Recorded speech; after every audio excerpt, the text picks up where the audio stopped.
पोशाख दी क्लथिंग हब मोंढा सेलू। संपूर्ण परिवाराच्या वस्त्र खरेदीचे समाधान।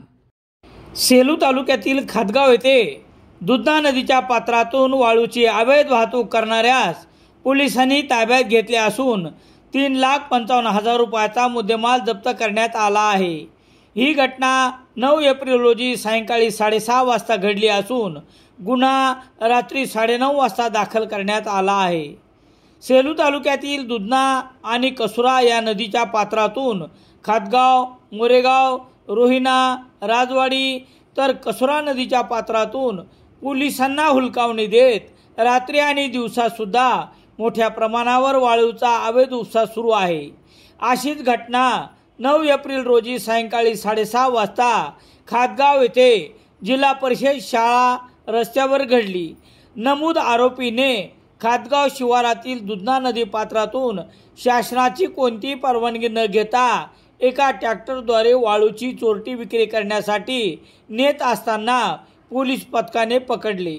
लाल रंगाचे महिंद्रा कंपनीचे ट्रॅक्टर किंमत 3 लाख रुपये आणि ट्रॅक्टरच्या हेडला जोडलेली वाळूने भरलेली ट्रॉली किंमत 50,000 रुपये, एक ब्रास वाळू किंमत 5,000 रुपये असा 3,55,000 रुपयाचा मुद्देमाल जप्त करण्यात आला आहे।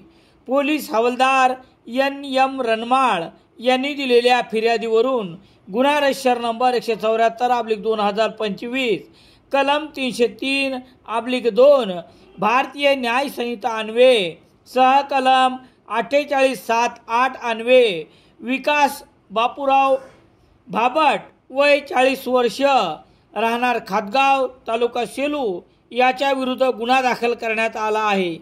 पोलीस निरीक्षक दीपक बोरशे यांच्या मार्गदर्शनाखाली पोलीस हवालदार शिवदास सूर्यवंशी पुढील तपास करत आहेत।